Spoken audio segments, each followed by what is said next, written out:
경험이 없으면 그냥 빨리 만들고 시장에다가 그냥 빨리 던져서 테스트를 해보길 바라는 거고요. 네, 보통은 아이템 하나를 뾰족하게 잡아서 그걸 가지고 독점을 하거나 그걸 가지고 정말 좋은 뭔가 프로덕트를 만들어내는데 초점을 맞추고 있어요. 물론 그렇게 가는 것도 너무 좋아요. 좋은데 저는 어떻게 생각을 하냐면 각자가 들어온 구성원들이 각자의 그 장점들이 있어요. 장점들이 있는데 그 장점을 잘 살릴 수 있는 프로덕트를 만들고 싶은 거예요. 그 프로덕트가 뭐일진 잘 모르겠어요. 그런데 그 만들어졌을 때 그 프로덕트가 의미가 있어야 되고 매출을 발생시켜야 되잖아요. 그러려면 시켜서 하는 것도 너무 좋지만 스스로 자율적으로 이게 정말 필요하기 때문에 난 이 문제를 풀고 싶어 라는 게 서로가 싱크가 되어 있을 때 압축적으로 단기간 안에 의미 있는 성과가 나올 거라고 저는 그렇게 믿고 있거든요. 네, 그래서 뭔가 우리가 하나 예를 들어서 마케팅 솔루션으로 승부보자가 아니라 큰 틀에서 초기 스타트업을 도와줄 수 있는 솔루션이 뭐가 있을까? 그게 여러 가지가 있겠지만 이 여러 가지 중에서 각자 뭐 하드웨어에 자신이 있거나 아니면 AI 쪽 LLM에 자신이 있거나 이게 다를 수 있어요. 그래서 각자가 정말 잘하는 걸 넣어서 하나의 목표점을 위해 달리는 거죠. 근데 그 방법이 어떤 방법으로 답을 찾아갈진 그건 이제 저희 구성원들이 각자가 선택하고 판단하고 안 되면 다시 다른 방법을 쓰는 거고요. 경험이 없으면 그냥 빨리 만들고 시장에다가 그냥 빨리 던져서 테스트를 해보길 바라는 거고요. 왜냐면 처음에는 당연히 이력도 없고 경험도 없을 거예요. 네. 근데 그거를 막 고도화하고 다듬고 그럴 수도 있어요. 그리고 또 하나는 스스로 안 만들고 자기가 개발을 못 하니까 막 개발자를 구인해서 그래요. 지금 세상에서 그러는 건 의미가 없어요. 왜냐면 이 아이템에 대한 기획은 대표자 머릿속에 다 있기 때문에 내가 더 잘 만들 수 있어요. 그냥 개발자 시키는 것보다. 그러니까 알아서 처음에는 혼자서 다 하길 바란다. 네. 지금은 안 그래요. 그러니까 그 시작을 안 해서 그래 항상. 네. 이전에는 제가 GPT 3.5랑 제가 개발 공부를 했었고 3개월 걸렸어요. 독학을 했을 때. 그래서 제가 앱스토어에 앱까지 다 올렸었고. 근데 지금은 일주일이면 돼요. 네. 프로덕트를 만들어서 검증하는 데는 바이브 코딩으로 충분해요. 그리고 그 바이브 코딩이라는 개념이 약간의, 그러니까 뭐 예를 들어서 1, 2년 전까지만 해도 퀄리티가 떨어진다라는 그런 평이 있었지만 지금은 저도 그렇지만 코드를 제가 직접 치진 않아요. 텍스트를 진짜 미묘하게 바꾸는 거는 진짜 들어가서 텍스트를 바꾸지 코드를 바꾸진 않아요. 저는 모수가 많아야 결국은 잘 될 사람도 많이 나온다라고 생각을 해요. 누구나 한 번쯤 창업을 꿈꿔볼 수 있거든요. 그런데 무너지는 게 어디서 무너지냐면 시작할 수 있는 자본이 없는 거예요, 첫 번째가. 근데 그 자본이 많이 필요한 게 아니에요, 사실. 지금은 더욱더 그래요. 그러니까 시점상 이전에는 최소한 뭐 5천만 원이 있어야 인건비를 주면서 시작을 할 수가 있어요, 자기 자본을 할 때. 근데 지금은 정부에서 주는 그 200만 원이라는 개념 자체는 우리가 뭐 예를 들어서 클로드를 써요. 클로드를 쓰면 한 달에 200달러, 30만 원이거든요. 그러면 그걸로 한 6개월간 공부를 하고 또 그걸로 프로덕트를 만들면 내가 원하는 아이템 정도는 다 만들어낼 수 있어요. 네. 그럼 뭐 간단하게 계산해서 180만 원이거든요. 그래서 200만 원 지원해 주는 걸로 저는 충분히 어떻게 보면 아이템은 검증하는 데는 초기에 그 컨셉 검증하는 데는 충분히 의미 있는 금액이다라고 생각을 하고요. 그러면 제가 그 스레드에도 글을 올렸었는데 약간 이런 이야기를 해요. 모두의 창업 200만 원이라고 하면 그거는 클로드를 결제할 수 없는데요? 라는 글이 올라와요. 근데 맥락은 클로드를 결제하라는 게 아니라 그 200만 원으로 충분히 검증할 수 있는 돈이 된다. 그래서 그걸로 진짜 할 수 있는 사람들은 다르거든요. 그 돈을 쓰고 결과물이 확실히 달라요. 네. 네, 그쵸. 그러니까 엄청나게 원천 기술이라든가 내가 특허를 갖고 있는 특허가 없는 상태에서 엄청나게 좋은 아이디어나 그런 걸 뺏기는 건 좀 문제가 있다라고 생각을 해요. 근데 제 경험에 비춰봤을 때는 지금의 세상의 거의 아이디어는 다 비슷해요. 네, 비슷하고 그 똑같은 예를 들어서 커피라고 해도 이 커피라는 그런 브랜드를 어떤 관점에서 어떻게 풀어나가느냐 내 방식으로 풀어나가는 그게 중요하다고 생각을 하거든요. 아니 그러니까 유출된 건 잘못됐죠. 왜냐면 뭐 저도 느꼈지만 웹사이트가 바이브 코딩이에요. 네, 그거는 바이브 코딩 한 사람들은 너무나 잘 알고 있고 저도 처음에 버그를 많이 찾았었고, 그런데 뭐 이렇든 저렇든 창업도 그렇지만 시작이 반이고 일단 해야 되는 거잖아요. 예를 들어서 저게 바이브 코딩이라고 해서 누군가가 문제 제기를 해서 뒤엎고 다른 기업이 진행을 했다라고 칠게요. 그러면 시간이 딜레이가 되고, 그리고 모두가 다 예를 들어서 5천 명 뽑는 여기에 열광을 해서 기다리는 사람들도 있었을 거잖아요. 뭐 그 사이에 시행착오가 많겠지만 완벽하게 시작하는 건 스타트업도 어렵다라고 생각을 해요. 그래서 지금 모창도 너네 스타트업 아니냐, 스타트업식으로 지금 운영한다라고 이야기를 하잖아요. 잘못한 건 잘못한 거지만 많은 사람들한테 기회를 준 거는 좀 의미가 있지 않나라고 생각을 합니다. 네, 저는 예를 들어서 A라는 아이템이 있으면 그 아이템을 설명하는 사람이 있고 나를 설명하는 사람이 있어요. 근데 되게 처음 시드 투자, 첫 투자는 너무 좋은 아이템, 예를 들어서 막 박사급인 분들이 원천 기술 가지고 나와서 하면은 그분들은 다 투자를 받을 거예요. 근데 되게 대부분은 POC가 제대로 안 되고 검증이 안 된 아이템으로 나는 이걸 하고 싶습니다 라는 분들이 많을 거예요. 그런데 그런 분들을 볼 때 제가 느꼈던 건 투자사분들이 팀을 보고 대표를 많이 보는 거예요, 같아요. 그러니까 쓰러져도 다시 일어날 수 있는가? 네, 그냥 예를 들어서 투자를 했다가 망하고 나서 다시 뭐 취업을 한다던가 그러면 그건 기회비용을 날리는 거거든요. 그래서 그것보다는 이 대표자가 혹은 이 팀 구성원들이 넘어져도 다시 일어나고 이런 허슬할 수 있는 그런 끈기들이 갖고 있는가를 좀 많이 보는 것 같아요. 근데 그걸 보여주려면 사실 IR 장표에서 보여주긴 쉽지 않아요. 그래서 약간 IR 덱에 명확한 기술적인 해자가 없으면 대표자의 스토리나 아니면 팀원들의 그런 스토리를 반영하는 게 조금 더 도움이 되지 않을까 싶어요. 근데 제가 발표할 때 또 하나가 이게 몇 가지가 가설이 있는데, 발표할 때 저는 발표는 약간 완벽주의자이기 때문에 다른 건 잘 모르지만, 그래서 그 스크립트를 완벽하게 외우지 않으면 좀 자신이 없어요. 그래서 창업중심대학에 선정이 됐을 때도 다 못 외우기 때문에 진짜 휴대폰에다가 스크립트를 적어서 갔어요. 왜냐하면 제가 그 가설 세운 건 그분들은 점수를 주는 안에 발표 점수는 없어요. 그렇기 때문에 내용 전달하는 게 중요한 거지, 발표하는 외우지 못했다고 해서 점수 안 주는 거는 이건 말이 안 된다라고 생각을 해서 진짜로 가서 읽고 마지막 멘트는 진짜 여기 제가 쓴 거 그대로 다 읽었어요. 근데 됐죠. 거기서 검증을 한 번 했죠. 근데 이제 여기 팁스 쪽은 20분 발표해야 되는 거예요. 다 못 외우죠. 횡설수설하죠, 사실 한다 그러면.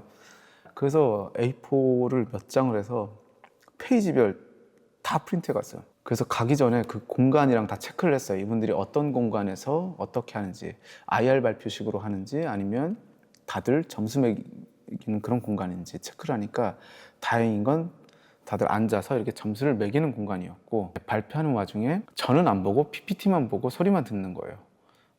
그래서 편하게 하고 싶은 말 다 했죠, 거기서. 네. 그래서 결국 한 달 준비해서 팁스가 되었고요. 네. 그래서 그 과정을 통해서 결국 보여지는 게 중요한 게 아니라 그 본질에 좀 집중을 계속 하게 된 것 같아요. 네. IR은 태도를 많이 보죠. IR 자체는. 왜냐면 서서 해야 되는 거고, IR은 그렇기 때문에 시간이 짧아요. 5분에서 7분이에요. 네. 그 속에 압축해서 전달을 해야 되는 거기 때문에 그 맥락은 사실 대표자 머릿속에 다 있어요. 네. 근데 연구개발 계획서는 아무리 있어도 어디까지 설명을 해야 될지는 정해야 되는데 한정된 시간 속에서 이야기를 해야 되기 때문에, 그래서 그거는 약간 IR하고는 좀 다르긴 하죠. 보진 못하고 제가 추측을 했죠. 저 공간에서는 저 공간도 IR 발표식이 아니라 내용 전달이 중요하겠다. 그냥 거기에 집중을 했어요. 점수를 주는 항목에 발표, 태도 점수 없거든요. 그리고 또 하나는 지금은 발표할 때 저기서 녹화랑 녹음이 다 돼요. 그러니까 본질적으로 거기서 외워서 오라는 멘트가 없어요, 애초에. 네, 그렇기 때문에 전달한 그 정보를 바탕으로 점수를 내줘야 되는 거예요. 그 투자도 꿈의 크기만큼 투자를 한다라고 생각을 해요. 그러니까 이 사람이 꾸는 꿈이 1조 원대인 사람이 있고 1,000억대인 사람이 있어요. 그럼 당연히 1조 원에다 베팅하는 거예요. 왜냐면 꿈을 크게 잡는다라고 하면 그 사람은 최소한 각 그 도달하기 위한 방법들을 고민할 거예요. 근데 우리가 항상 이런 얘기를 하잖아요. 100점을 위해서 노력을 하면 적어도 그 근처까지는 간다라고 얘기를 하잖아요. 그 같은 맥락인 거죠. 저는 우선 개발직군을 뽑았기 때문에 전공을 보진 않았어요. 전공하고 대학을 본 게 아니라 저는 독학을 해본 경험이 있는가, 그리고 또 하나는 꿈이 있는지, 그리고 5년 뒤에 여명거리를 통해서 어떠한 그 미래를 그리고 있는지, 그리고 어릴 때 어떠한 시련이 와서 그걸 극복해 본 경험이 있는지를 좀 많이 물어보는 편이에요. 네. 여기서 얻고 싶은 건, 저는 이 사람이 어떠한 걸 극복함을 통해서 내가 뭐든 도전하면은 다 이겨낼 수 있다. 그리고 모든 문제, 어떠한 문제든 시간이 지나면 풀 수 있다. 라는 어떠한 경험이 있어야 멈추지 않고 같이 멀리 갈 수가 있거든요. 네. 그래서 그런 질문들을 했던 것 같습니다. 글쎄요, 뭘까요? 저는 일할 때 터치는 잘 안 하는데, 근데 하나는 제가 이전 2번 창업에서 못한 것 중에 이번 3번째에서 하고 있는 거는 믿음인데요. 근데 이전까지도 믿음은 다 있었어요. 근데 그 믿음이라는 게 기간이 있잖아요. 네, 그 기간을 최소한 저는 1년 이상을 일단 믿고 시작했던 것 같아요. 네, 근데 이게 쉽진 않았어요, 처음에는. 왜냐면 처음에 직원들을 고용하고 3개월, 6개월 지나는데 인건비는 나가는데 제가 원하는 퍼포먼스는 사실 제 기준에서는 안 나왔어요. 안 나오는데 그게 당연한 거거든요. 네, 왜 그러냐면 저는 이전에 많은 경험을 했기 때문에 같은 시간을 쓰더라도 문제 해결하는 데 있어서 조금 빠르게 도달해요. 근데 직원분들은 그럴 수가 없잖아요. 경험이 없다 보니까. 그 당연한 건데 대표자로서는 조급한 거죠. 당장 뭔가 결과를 내야 된다라는 압박감이 있고. 그래서 그때마다 항상 생각을 했던 게 1년을 최대한 두고 보자. 네. 나도 그러한 경험을 겪었기 때문에 그러기 때문에 저는 더더욱 대표자는 시간을 벌어다 줘야 된다라고 생각을 해요. 근데 그 1년을 버텼을 때 이들이 나가지 않고 같이 계속 뭔가를 하고 있다 그러면 그 시점에는, 그러니까 1년 전이죠. 1년 전에 봤을 때 제가 1년 뒤에 함께 하고 있다라는 그 시점에서는 그들과 저는 말하지 않아도 그 싱크가 맞아서 잘 나아가고 있는 시점이라고 생각을 해요. 네. 근데 지금 이제 1년이 지나서 지금 돌이켜보면, 지금 저희 CTO 분은 2년 됐거든요. 네. 돌이켜보면 그 가설은 어느 정도 검증이 된 것 같아요. 지금 잘 되고 있어서. 그렇습니다. 저는 지금 저희 조직에서 같이 하는, 그러니까 약간 이상적이긴 한데 돈의 구애를 안 받았으면 좋겠어요. 말이 안 되지만. 그래서 그 돈의 구애를 안 받으려면 잘 돼야 되잖아요. 네. 근데 그 구애를 안 받는다라는 건 뭔가 우리가 풀고 있는 문제가 인류에 뭔가 의미가 있는 문제여서 투자금이 많이 들어오거나 잘 팔리거나 이런 상황이 어떻게 보면 제일 좋은 상황인 거고요. 그래서 모두가 자기가 갖고 있는 그 능력과 영향력을 키워가면서 그런 인류에 도움이 되는 뭔가를 계속 만들어내는데 기여를 하고 싶어 하는 사람들하고 같이 하고 싶은 것 같아요. 그래서 지금 저희 CTO 같은 경우에도 되게 생산성 있는, 의미 있는, 정말 사람들이 필요로 하는 프로덕트를 만들려고 고민을 많이 했었어요. 저랑 만나기 전에도. 하지만 이 친구가 그 풀지 못한 문제는 돈 버는 문제였어요. 네, 거기에 비즈니스 모델의 문제였고, 그래서 저랑 함께 한 거거든요. 저는 그 문제는 풀 수가 있기 때문에 그러면 잘하는 걸 하고, 제가 그 비즈니스 모델에 대한 문제는 제가 풀기로 하고요. 그쵸. 그 손이 부족하다라는 건 전 약간 두 가지로 해석이 될 수가 있어요. 숙련이 되지 않았거나 아니면 그냥 시간이 부족하거나. 그래서 그 부분은 사실 더 고용한다라고 해서 해결은 안 된다라고 생각을 해요. 그래서 그러기 때문에 저는 더더욱 빨리 갈 수는 있는데 손이 부족한 상황이면 조금 그냥 여유를 가지고 좀 천천히 가는 걸 저는 선호하긴 해요. 네. 하지만 말은 그렇게 안 하죠. 이때까지 필요하다라고 하죠. 제가 이 부분 때문에 그 직원분들한테 그랬어요. 본인의 의견이 맞으면 제가 우기더라도 끝까지 우기라고 그랬어요. 왜냐면 저도 사람이니까 제 생각이 맞다라고 고지고대로 고집을 부릴 때가 있을 거예요. 근데 대개 직원들은 이제 대표자가 고집을 부리면 따르잖아요. 근데 그게 무작정 따르면 안 된다라고 생각을 하거든요, 저는. 그게 설득이 되면은 따르는 건 오케이인데 설득이 안 된 상황에서 그걸 무작정 따르면은 결과가 안 좋았을 땐 물론 제가 책임지면 돼요. 하지만 함께 같이 가는 거기 때문에 본인이 생각을 했을 때 그 방향이 아니다 그러면 저는 3번이고 4번이고 끝까지 안 된다라고 얘기를 하라고 해요. 왜냐면 저는 한 3-4번 넘어가면은 그때서는 저도 다시 생각을 해요. 네. 그러다가 아니면은 그 말이 맞다라고 이해를 하고 네, 납득하는 케이스가 많았어요. 우선 그 어릴 때는 경험도 없었고 그리고 어떻게 대응해야 될지도 몰랐어요. 그런데 제가 그 반대 입장에서 좀 생각을 해봤어요. 네, 너무 힘든 시기였지만 다 끝나고 난 다음에 항상 결과가 있으면 원인이 있잖아요. 네, 원인이 없는 결과는 없기 때문에 그래서 왜 그런 상황이 되었을까? 그렇다고 해서 그 사람들이 나쁜 사람들이었나? 그럴 수가 없는 게 잘 맞았으니까 처음에 같이 열심히 했거든요. 네. 그래서 그 앞뒤를 봤을 때는 상황이 그렇게 만들 수밖에 없는 것 같다라고 느껴졌어요. 그래서 악의를 가졌다기보다는 그런 상황에 의해서 그냥 그들이 선택할 수 있는 그냥 최선을 선택을 했다. 그걸 미연에 방지를 못한 뭐 제 잘못도 있죠. 근데 그거는 경험에 의한 거라서 그래서 그때 힘들었던 시점에 그 같이 했던 그 사람들에 대해서 뭔가 안 좋은 생각을 하는 건 아니고 그냥 지금은 이해를 하고 있습니다. 그때 그쵸, 사람에 대한 불신이 엄청 생겼었고 너무 힘들었지만 첫 번째가 정의는 살아있다라는 걸 느꼈고 네, 결과적으로는 이제 잘 마무리가 됐으니까요. 왜냐면 국선을 써서 제가 굉장히 많이 자료도 만들었었고 2심까지 올라갔어요. 검찰 측에서 한 번 더 올려서. 그래서 무슨 생각까지 했냐면 이거 진짜 감옥 가는 거 아닌가?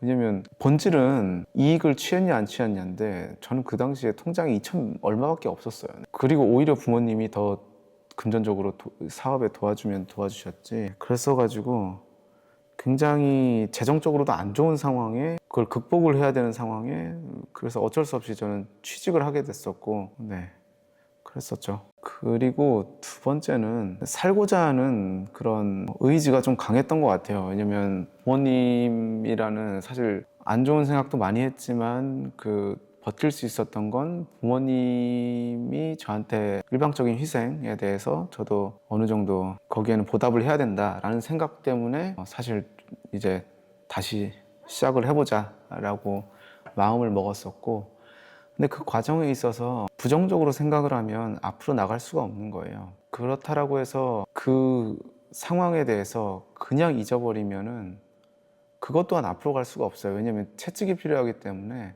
그 상황을 곱씹으면서 그 상황보다 더 좋은 상황을 만들기 위한 방법을 계속 생각을 했었던 것 같아요. 그래서 지금 3번째 시작을 할 때는 애초에 그 급여를 줄 수 있는 그런 상황에서 직원을 뽑아서 좀 진행하게 됐죠. 그 당시에는 제가 개발을 공부를 했었고 독학으로 그래서 그 개발로 제가 외주를 받아와서 그 비용으로 인건비를 지급을 했었죠. 번아웃이 저도 안 올 거라고 생각을 했는데 가끔씩 와요.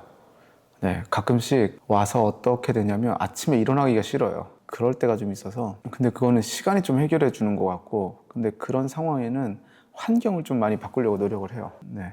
그래서 뭐 예를 들어서 중국에 박람회를 간다거나 이런 식으로 이거는 제 성격하고 약간 제 성격 때문인데 제가 뭔가를 배우는 거 별로 안 좋아해요. 학원도 안 좋아했어요. 강제로 다녔지. 왜냐면 누군가에게 배운다라는 게 내가 직접 그걸 경험하지 않고 간접적으로 경험하는 거에 대해서 굉장히 어릴 때부터 연습이 안 된 건지 모르겠지만 저랑 잘 안 맞았어요. 그래서 그러기 때문에 제가 법적인 일에 휘말렸을 때도 형사 관련된 법령도 다 읽었었고 스타트업 할 때도 뭐가 필요할지 바닥부터 다 어떻게 보면은 제가 처음 시작할 때 조언을 해주신 분들이 굉장히 많아요.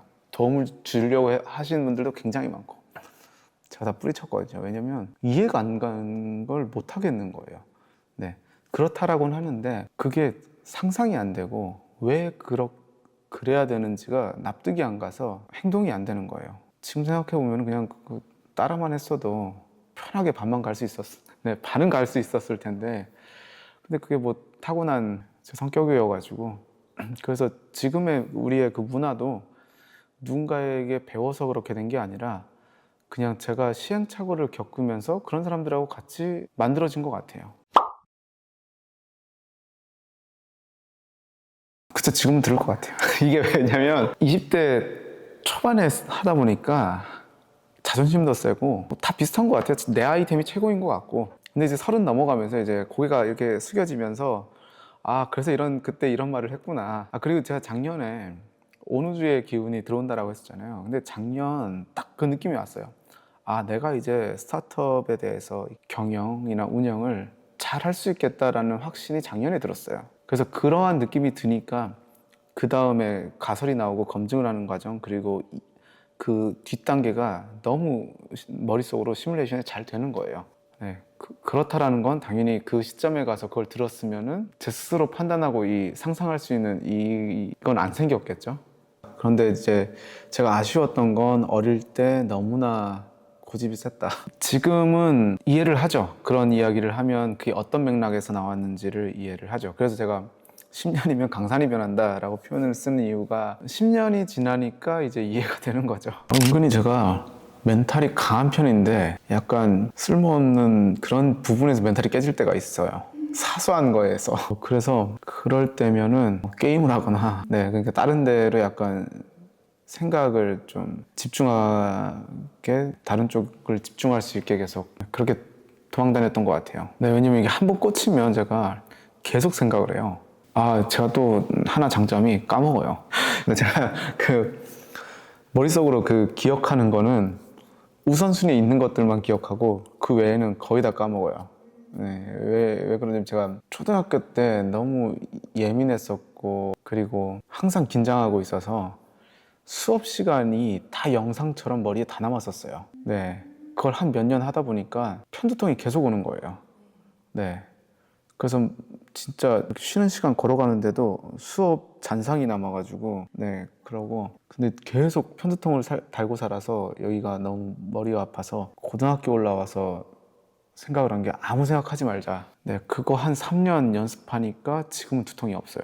대신 그렇게 한 결과 기억을 많은 걸 못해요. 부모님이 그랬어요. 너는 한물만 좀 꾸준히 팠으면 좋겠다. 창업할 때도 그랬고요. 창업을 말리지는 않으셨는데 그래도 한물을 꾸준히 파야 뭐라도 되지 않겠냐라고 하는데 저도 그건 너무 공감을 했거든요. 그래서 제가 막 창업을 하면서 3D 프린트하고 블록체인하고 이럴 때 내가 이거 진짜 한물을 어떻게 파야 되나 이 생각을 했어요. 근데 본질적으로는 3D 프린트하고 블록체인하고 AI 하면서 그 모든 신기술들이 습득하는 과정들이 있었을 거잖아요. 그게 학습이 되니까 신기술 습득하는 건 너무 쉬운 거예요. 쉽고 그 경험이 있으니까 응용을 하게 되고, 그리고 시간이 누적되다 보니까 그 모든 지나온 과정들을 경험 삼아 뭔가 이제 기획하거나 프로덕트를 만들 때 굉장히 많이 도움이 되는 거죠. 그래서 아, 지금에 와서는 내가 한물 파고 있구나 라고 생각을 하고 있고, 다 그 갈래 속에서 하나로 모이는 것 같아요.